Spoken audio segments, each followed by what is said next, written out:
Bien bonsoir. Dans l'actualité, le milliard de francs CFA, fruit de la traque des biens mal acquis. Le ministre de la Justice a remis le chèque cet après-midi à son collègue du budget, déjà 3 milliards de francs CFA qui retrouvent les caisses de l'État du Sénégal. Ils ont rebroussé chemin face à la barrière policière. Les animateurs culturels à l'assaut de leur ministère de tutelle pour un sit-in. Ils dénoncent, disent-ils, de mauvaises conditions de travail. L'ouverture des hôpitaux qataris aux spécialistes sénégalais suscite des craintes dans la sphère médicale au Sénégal. Le personnel soignant relève déjà le nombre insuffisant, par exemple, de gynécologues dans les établissements locaux. La direction de la surveillance et de la protection des pêches a joué une belle partition dans la préservation des ressources halieutiques. La DSPP a organisé une opération d'incinération d'une importante quantité de poissons juvéniles de sardinelles. Une centaine de tonnes saisies des sites de transformation de Bata, Bargny et Mbao. La pêche de l'espèce est interdite à ce stade pour encourager justement la reproduction. L'entretien éclair accueille en fin d'édition Marie Bifaï, conseil technique du ministère chargé des syndicats et des affaires sociales et des questions du genre également.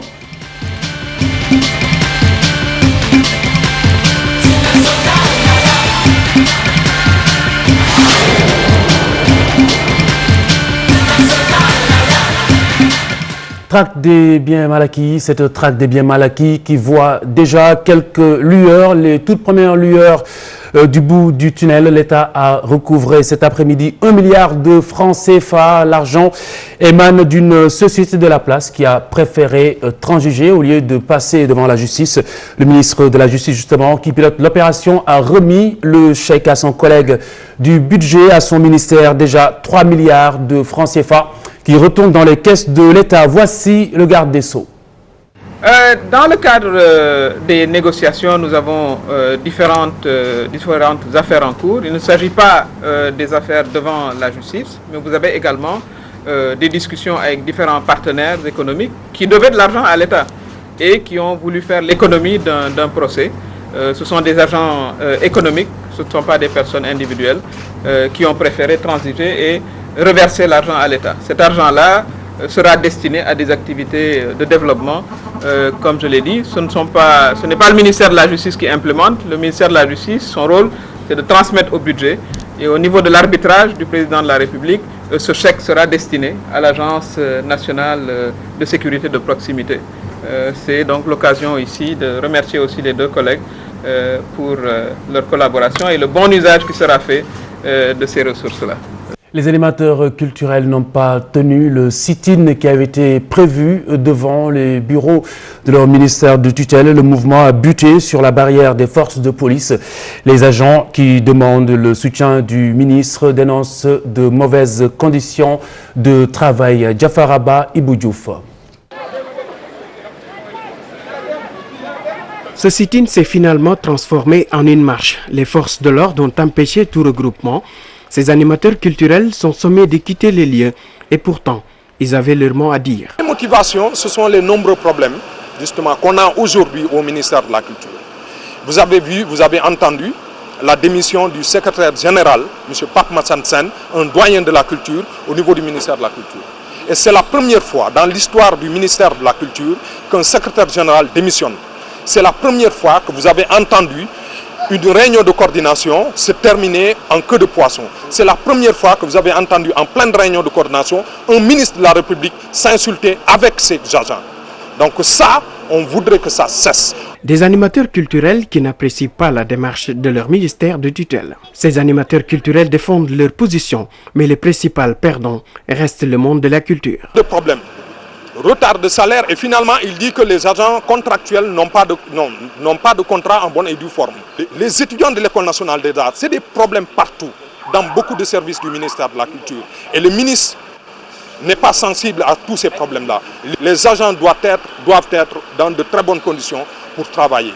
Donc avec ça, ça ne peut pas continuer. Depuis quelques semaines maintenant, ces animateurs culturels évoquent leurs conditions de vie difficiles. Les autorités du ministère de la Culture interpellées pour apporter l'autre version devront réagir dans les prochaines heures. Un feuilleton qui a assez duré et qui pourrait impacter sur l'envol du secteur de la culture. Le Qatar qui ouvre ses portes aux spécialistes médicaux sénégalais. Une bonne nouvelle d'une part pour les chômeurs, d'autre part une inquiétude pour le secteur compte tenu du nombre insuffisant, surtout de gynécologues dans les hôpitaux sénégalais. Mohamed Dieng, Fatou Kinedem. 160 gynécologues pour 13 millions d'habitants, alors que le ratio est de 1 gynécologue pour 100 000 habitants. Au Sénégal, la couverture est insuffisante, avec des disparités relevées dans les régions. Si l'on prend les régions de Kédougou et Tambacounda, ces deux régions réunies comptent un seul gynécologue obstétricien qui est basé à l'hôpital régional de Tambacounda. Il y a, au moment où je parle, des hôpitaux régionaux qui ne disposent pas encore d'un seul gynécologue obstétricien. C'est le cas de l'hôpital de Sédhiou, mais également de celui de Kaffrine. La formation en gynécologie existe depuis plus de 30 ans au Sénégal. Malgré la qualité de la formation, des défis sont à relever, surtout au niveau du recrutement. Aujourd'hui, il y a près de 600 médecins sénégalais qui chôment. Près de 2500 sages-femmes diplômées d'État qui également chôment. Certaines attendent un emploi depuis au moins 7 ans. Voilà le paradoxe que nous vivons. Un paradoxe partout ailleurs, car le déficit mondial en ressources humaines de santé dépasse les 3 millions. Tous les pays, y compris les pays développés d'Amérique du Nord ou d'Europe, ont besoin de personnel qualifié, surtout dans des disciplines qui sont de plus en plus désaffectées. Parfois, on n'a pas de nuit, pas de week-end, pas de vie de famille, mais également du fait des procès. Ce qui fait que certaines spécialités, comme la gynécologie obstétrique, l'anesthésie-réanimation, l'orthopédie, la traumatologie et les urgences sont de plus en plus désaffectées. Le Sénégal n'est pas épargné par ce déficit. Comment peut-on alors envisager de laisser s'expatrier des cerveaux, surtout dans un domaine aussi prioritaire que la santé? Et puis cette bien belle prise de la direction de la surveillance et de la protection des pêches, une importante quantité de poissons juvéniles de sardinelle qui a été incinérée ce matin à Mbobos, plus de 100 tonnes saisies, des sites de transformation de Mbao, Bargny et de Bata. La pêche de l'espèce en effet est interdite. Pour encourager la reproduction, la section environnement de la gendarmerie nationale a accompagné cette opération à Diandia et Daoudesow.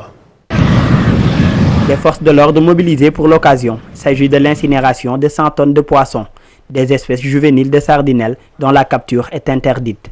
Cette importante quantité de poissons a été saisie à bord de ces 3 camions entre Mbao et Bargny. Nous venons de procéder à l'incinération d'un lot de saisie de produits matures, transformés, que nous avons saisis entre avant-hier et hier.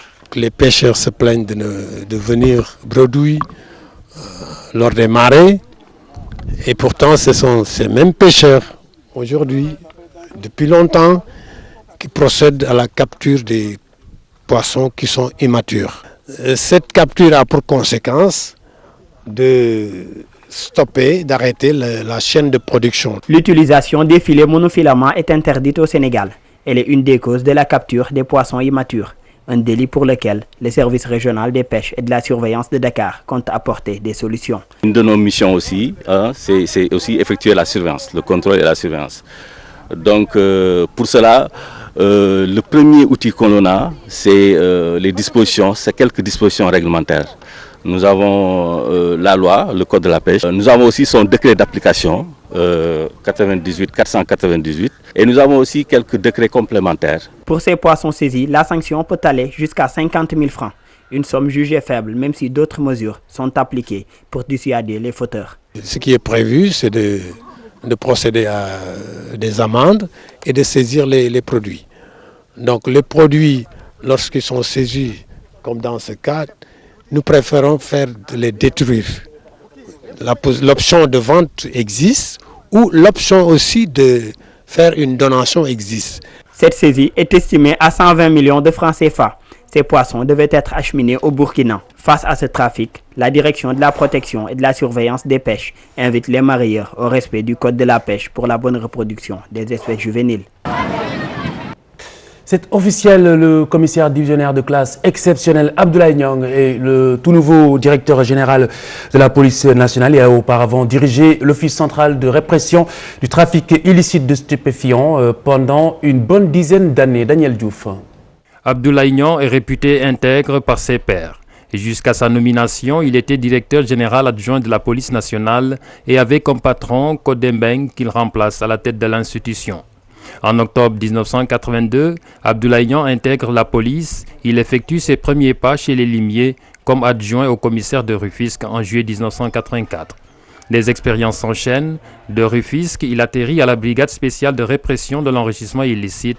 Ensuite, l'homme est promu chef de la brigade nationale des stupéfiants de la DIC entre 1984 et 1992. Puis le commissaire Niang devient chef de la section opérationnelle de l'Office central de répression du trafic illicite des stupéfiants de juillet 92 à novembre 1994.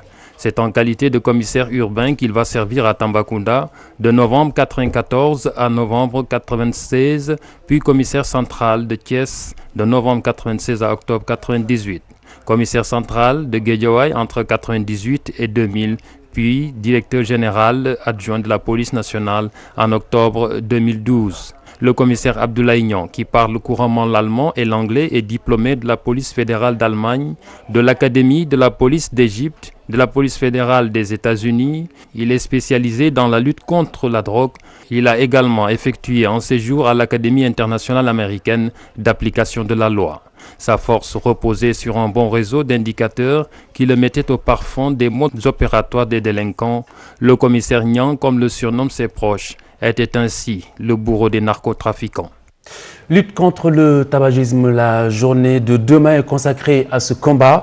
Le tabac qui gagne du terrain dans les établissements scolaires. Pourtant, le danger est bel et bien connu des élèves. Un reportage de Alioune Diagne et Suzanne Seck. La lutte contre le tabac reste un sujet qui suscite beaucoup de palabres. Le constat est fait chez des lycéens. Ils reconnaissent que l'acte renvoie systématiquement une image négative du fumeur à la société. N'empêche, certains ont fumé ou le font encore par plaisir. Je me disais que je pouvais fumer pendant la sortie, quoi. Après la sortie, j'arrêterais de fumer. Pendant la sortie, j'ai beaucoup fumé et après ça, le lendemain, j'ai continué. Je me suis dit que j'allais arrêter après les vacances. Et après les vacances, j'ai continué. Quelque chose qui n'est pas bon dans la société, parce que si nous sommes dans les établissements pour apprendre, donc c'est pour avoir une conception de la vie, mais aussi d'avoir un esprit sain. Peut-être aussi, ils ont plaisir de le faire, mais aussi pour ceux qui ne fument pas, peut-être ils ont vu que ce n'est pas quelque chose qui est bon dans la santé de l'individu. Ils n'ont qu'à laisser parce que ce n'est pas quelque chose qui est bon dans la société et ça peut gangréner aussi beaucoup de secteurs dans la société et cela c'est mauvais pour moi. Pourtant, ils fument, mais ils restent convaincus des dangers de la cigarette. La cigarette, ça nuit à la santé. Ça développe le cancer, ça provoque le cancer. Il y a beaucoup d'effets secondaires et que c'est pas bien, quoi. Éviter le tabac pour son bien-être, c'est le message que lancent ces jeunes, car la cigarette est un acte dangereux pour la santé. Et puis les chantiers publics en cours à Matam endeuillés, un jeune ouvrier décédé, une mort subite. Selon ses collègues, les ouvriers ont tenu à attirer l'attention de leurs employeurs sur leurs conditions de travail en partie corsées par cette forte chaleur qui règne en maître dans le nord du pays. Ali Bandel Niang. C'est un malaise qui l'a terrassé avant de tomber du haut du deuxième pont en construction de Matam. Le jeune ouvrier rendra l'âme quelques minutes après son évacuation vers l'hôpital de Ourossogui. Une mort tragique qui semble être la goutte de trop pour irriter les nombreux ouvriers qui assistent les ingénieurs chinois en charge des travaux de construction des 3 ponts de Matam. Avec la forte canicule du moment, certains de ses collègues pensent à un coup de chaleur. Par contre, d'autres ouvriers très en colère sont allés assiéger la base des techniciens chinois pour dénoncer leurs conditions de prise en charge. Il est descendu presque à dans les chefs dans des situations très difficiles. Nous ne sommes pas améliorés. Nous n'avons pas de sécurité. Oui, c'est pas bon. Des gens, par exemple. Oui, effectivement, il est tombé. Où est-ce qu'il est actuellement? Je pense à l'hôpital. Pourtant, nous sommes endeuillés, nous avons perdu un de nos collègues, mais vous avez vu, même son patron est allé au boulot ce matin. Ils s'en foutent de nous, ces Chinois. Ils s'en foutent de nous.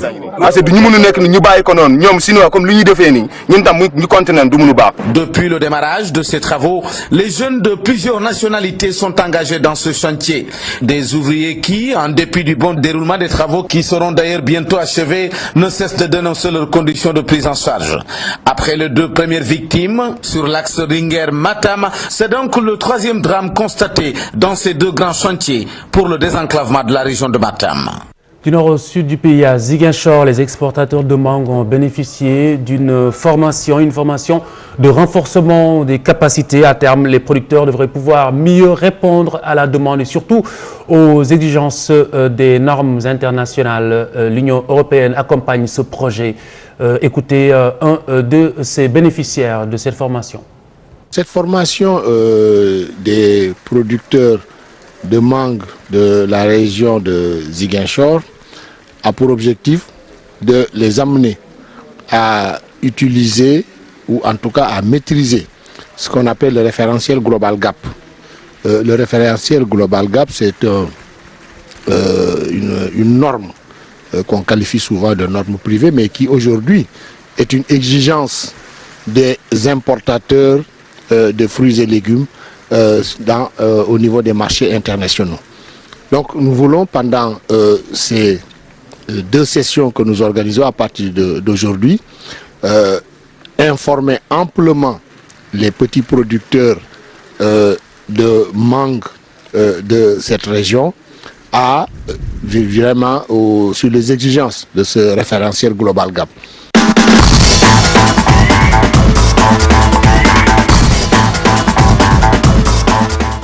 Ibou Diouf, bonsoir. Bonsoir Khalifa. La page des sports, football d'abord. On démarre avec les éliminatoires de la Coupe du Monde 2014. Angola-Sénégal en renfort chez les 23 Lions qui entrent en regroupement demain jeudi à Bruxelles. Alain Giresse a en effet convoqué Stéphane Badji, milieu de terrain qui évolue au SK Brann en D1 norvégienne. Âgé aujourd'hui de 23 ans, Stéphane Badji était l'ancien capitaine du Casa Sport. Foot toujours, début de 8e de finale de la Coupe du Sénégal ce mercredi. Dans la première rencontre, US Ouakam a écrasé Santhiaba de Ziguinchor 5-1. Ils vont laisser la place à Dakar Sacré-Cœur Jaraaf. Les autres 8e de finale sont prévus jeudi. Nous y reviendrons dans nos prochaines éditions avec plus de détails. Football toujours, des leaders politiques venus des autres régions à la tête des structures sportives de la capitale. Une manière de faire qui installe aujourd'hui le débat. Si pour certains, c'est le sport qui gagne, pour d'autres précisent qu'ils ne sont pas impliqués dans la gestion de ces clubs. Suivant ce reportage de Cheikh Tidiane Dione, les images de Adja Ndiaye. Des politiques dans certains clubs traditionnels, ces anciens militants de Jaraaf et de la Vieille Dame de Dakar indiquent qu'ils se sont engagés depuis plus de 2 décennies avec ces clubs. Kaolokwa, certes, mais impressionné par le Jaraaf avec ses excellents joueurs et le football qu'il produisait. J'ai toujours été sportif. Joueur, encadreur, arbitre, entraîneur, président de club, dirigeant du mouvement Navetan, secrétaire général de l'ORCAV de Thiès, bon, ainsi de suite. Mais vous savez, en sport, je pense que ce n'est pas un problème de résidence. Parallèlement, dans leur fief, il existe des clubs qui évoluent dans le championnat. Je n'ai pas été sollicité pour faire partie des dirigeants du Saloum. Le Saloum a été pendant longtemps dirigé par la même équipe. Je ne viens pas bousculer cette équipe pour chercher une place. Et je ne suis pas régionaliste. Celui qui dirige actuellement la Jandak est de Toubatoul. Si vous ne connaissez pas Toubatoul, c'est un village situé à 7 km de Khombol. C'est pour dire que c'est des considérations de mon point de vue là qui n'ont pas tellement leur importance.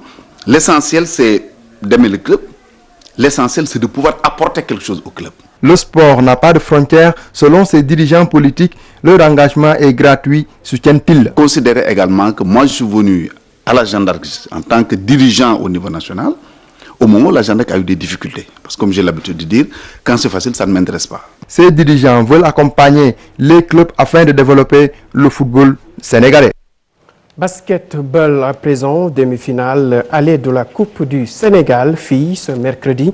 C'est Saint-Louis Basket Club qui reçoit Jaraaf et Duc UGB. Un événement sportif pour les enfants démunis de Mbour le 9 juin prochain. C'est l'initiative de la structure Nov-Sport en collaboration des communes de la station balnéaire. Une manière de combattre le travail et l'errance des enfants dans la rue avec l'ambition de créer une fondation. Cheikh Sadibou Diarra, les images de Yaya Diallo. De l'espoir et du plaisir aux enfants défavorisés, c'est l'ambition de Nov-Sport. La structure d'événementiel sportif compte par cette action sociale lutter contre le fléau de la main-d'œuvre enfantine et l'errance dans la station balnéaire et tout le Sénégal à l'avenir. C'est la prise en charge d'enfants démunis. L'objectif, c'est de mettre une entité telle une fondation qui servira de relais à des projets permettant en tout cas d'éradiquer ce fléau et de proposer des alternatives sur le plan santé, environnement, éducation.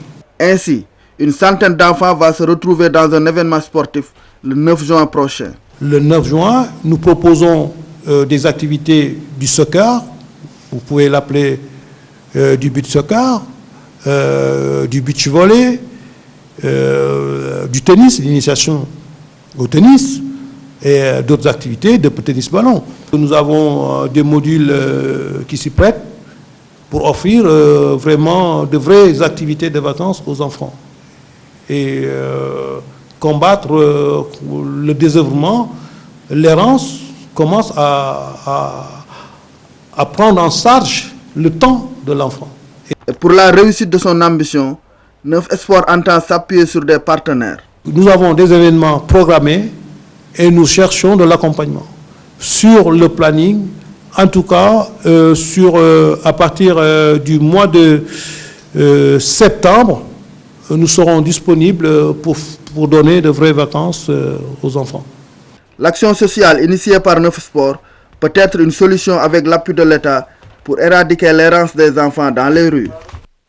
Merci, cher Sadibou Diarra. Khalifa, c'était tout pour la page sport du jour. Merci beaucoup, Ibou Diouf. L'incertitude qui plane sur la tenue des examens de fin d'année, nous en parlons dans quelques instants avec le conseil technique du ministère de tutelle, le ministère de l'Éducation, chargé des syndicats et des affaires sociales et des questions du genre. Sur le terrain, les grèves se poursuivent, même si les acteurs semblent plutôt divisés. Diafaraba Aminasso, reportage.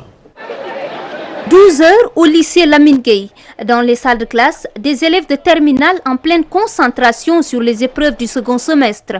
Dans cet établissement public de Dakar, rien de particulier. L'administration ainsi que les cours, tout fonctionne normalement. Depuis bientôt un mois que les syndicats d'enseignants sont en grève, nous au niveau du lycée Lamine Gueye, on n'a pas encore senti cette grève-là.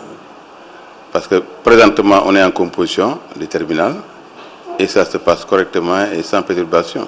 J'ai été informé par la radio, mais par principe, j'ai décidé de ne pas observer le mot d'ordre. Peut-être pour, entre autres raisons, le fait qu'évidemment, le contexte, on est dans la période des évaluations et bientôt les examens. Et je trouve que peut-être ce n'est pas le moment indiqué pour aller en grève. Dans ce lycée, comme à Blaise Diagne, la grève générale du grand cadre des syndicats d'enseignants n'est pas du tout perceptible. Certains professeurs se disent même pris au dépourvu. Moi, je trouve que vraiment, il faudra limiter les doléances.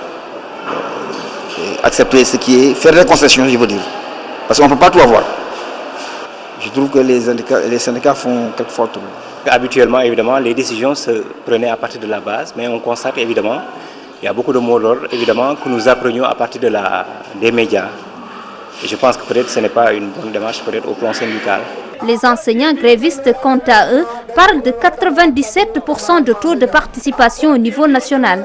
Cette journée de grève générale est l'avant-dernière étape du deuxième plan d'action du grand cadre unitaire des syndicats d'enseignants. Des enseignants qui veulent la mise en application des accords déjà signés avec l'ancien régime. Madame Marie Sibi Faye, bonsoir. Bonsoir. Alors madame, première question, quel est le point de la situation dans vos bureaux? Le point de la situation dans nos bureaux, tout le monde travaille. Maintenant, par rapport à la situation scolaire qui prévaut actuellement, je peux dire qu'il y a une partie des enseignants qui est en mouvement, effectivement, donc qui est en grève depuis quelque temps. Et bon, je pense que c'est quand même une perturbation à noter dans le système éducatif parce que même si c'est une classe, pour nous, ce n'est pas normal. Il faut que les enseignants soient à l'école, dans les classes, auprès des élèves. Et qu'est-ce que vous leur apportez aujourd'hui comme réponse? Bon, les organisations syndicales ont la réponse du gouvernement. Nous avons travaillé de juillet 2012 jusqu'au 29 mars dernier. C'était pour faire le point par rapport aux différentes revendications, mais aussi voir dans quelle mesure les problèmes qui peuvent être pris en charge le soient. Je pense que nous en avons discuté. Le gouvernement a fait des propositions qui semblent ne pas rayer les organisations syndicales, raison pour laquelle certains sont actuellement en mouvement. Donc c'est la situation qui prévaut actuellement. Alors là, les syndicats, de manière générale, le grand cadre unitaire, dénoncent une volonté de remise en question d'acquis. Il n'a jamais été question de remettre en question les accords. Je pense, Monsieur le ministre de la fonction publique a été très clair dès le début. Il a dit que les accords ne seraient pas remis en cause. Maintenant, le gouvernement ne s'engagerait pas à être d'accord sur des questions nouvelles à incidence financière pour lesquelles il n'est pas prêt à prendre en charge. Donc, des questions pour lesquelles la prise en charge financière pose problème. Et je pense que c'est clair, ça a été dit et redit. On ne peut pas s'engager sur des accords qui vont demain poser encore plus de problèmes que ça n'a réglé par rapport à la signature. Donc là, il ne s'agit pas d'accords en négociation. Eux, ils parlent plutôt d'accords signés sous l'ancien régime. Effectivement, ce sont des accords signés sous l'ancien régime. Des accords qui ne sont pas remis en cause, encore une fois, je le répète, puisque nous avons travaillé sur ces questions-là. Maintenant, il y a des questions nouvelles qui s'y sont greffées. Et par rapport à ces questions nouvelles-là, la prise en charge financière n'est pas soutenable aujourd'hui pour le gouvernement, raison pour laquelle nous ne remettons pas en question les revendications. Elles sont légitimes, mais il faudrait qu'on laisse le temps au gouvernement déjà de satisfaire ce qui est là et ensuite de voir dans quelle mesure prendre en charge ce qui est possible. Donc, quels sont les points d'achoppement, puisque apparemment, ce n'est pas le même langage. Eux, vous parlez de nouvelles questions, eux, ils parlent de questions déjà signées. Pour les questions déjà signées, je pense que, et ils peuvent en témoigner, ils ont déposé ce qu'ils appellent la plateforme minimale avec 11 points. Sur les 11, les 9 ne posent pas de problème. Ils peuvent être gérés, pris en charge et réglés. Maintenant, il y a la question de la validation qui ne pose pas de problème pour le gouvernement, d'autant plus qu'il a été fait des, comment on appelle ça encore, des propositions. C'est-à-dire une validation aux 2 tiers avec un différé d'1 an sans rappel. Puisque, comme je l'ai dit tantôt, l'incidence financière n'est pas soutenable actuellement pour le gouvernement. Et le deuxième point, maintenant, c'est un point en discussion et même sur la fiche technique. C'est lequel, ce point? C'est ce point relatif à l'augmentation de certaines indemnités. Et ils ont bel et bien mis sur la fiche technique en discussion. Cela veut dire qu'on n'est pas encore arrivé à un accord sur ces points-là. Donc, je pense qu'il ne faut pas dire qu'il n'y a pas de volonté de régler ces questions. La volonté est là. Les rencontres sont convoquées, même si nous ne parvenons pas à nous entendre sur certains points. Et en tout cas, le gouvernement est en train de faire le nécessaire pour que l'année se passe normalement. Et encore une fois, je peux dire aussi que les organisations syndicales, certes, ont le droit d'aller en grève, et c'est un droit normal, naturel, que la réglementation leur octroie. Mais il faut aussi, en conséquence, qu'on accepte que le gouvernement applique la réglementation de son côté aussi. Et du coup, qu'est-ce qu'on peut retenir au final, puisque vous êtes en négociation, les examens approchent, vous ne semblez pas vouloir, en tout cas, engager un bras de fer, mais vous êtes ferme, vous restez ferme sur votre position. Est-ce que cela arrangerait les choses? Serait-il pas le moment de trouver un compromis, en attendant au moins de sauver l'année? Il n'y a pas de fermeture relativement à la reprise des négociations. Nous sommes appelés à communiquer. Nous sommes appelés à discuter pour le bien des élèves. Parce que je pense que les enseignants sont conscients que c'est l'avenir du Sénégal qui est en jeu, puisqu'ils ont entre les mains les citoyens de demain, les citoyens et citoyennes de demain. Donc, ils vont, j'en suis sûre, faire le nécessaire pour que la communication reprenne, pour que nous puissions nous entendre. Et je dois rappeler que sur ce point, au-delà de la rencontre du 29, donc, qui a eu les résultats que nous connaissons tous, c'est le ministre de l'Éducation nationale a reçu les organisations syndicales. Pour lui, il n'est pas question de rompre le dialogue, il nous faut voir dans quelle mesure aller dans le sens de trouver des stratégies opérationnelles et qui peuvent être aussi prises en charge par le gouvernement. C'est bien ce que je dis, vous êtes en dialogue, vous êtes en pourparlers, en revanche, vous n'avez pas le temps, les examens, l'échéance approchent. Aujourd'hui, quel est le pas concrètement que vous faites vers les enseignants? Ou ce sont les enseignants qui ne veulent pas du tout je ne dirais venir pas vers vous? que les enseignants ne veulent pas venir vers le gouvernement, ni que le gouvernement ne soit pas disposé à écouter les enseignants, mais nous devons discuter et nous discuterons. Et je suis sûre qu'aucun enseignant ne prendra le risque de compromettre l'année scolaire. Mais il faudrait que nous puissions quand même, en tant qu'adultes, discuter, nous puissions nous retrouver. Nous l'avons déjà fait, nous avons un rapport qui est là. Et nous devons travailler et faire de sorte que, par rapport à ce rapport-là, nous puissions sortir les points d'accord. Parce que la mise en œuvre de certains points dépend justement de la signature du protocole quand même. Ça, il faut qu'on le rappelle. Et nous devons faire de sorte que ce protocole soit signé. Nous pouvons être d'accord sur certains points, remettre d'autres points peut-être à une date ultérieure et discuter, parce que nous sommes appelés à vivre ensemble. On ne peut pas avoir une école où les enseignants et le gouvernement plutôt vont être d'un côté et de l'autre. Donc, il nous faut discuter et nous entendre. Et je suis sûre que nous y parviendrons. Merci beaucoup, Madame Marie Siby Faye. Bonne soirée sur TFM. Au revoir.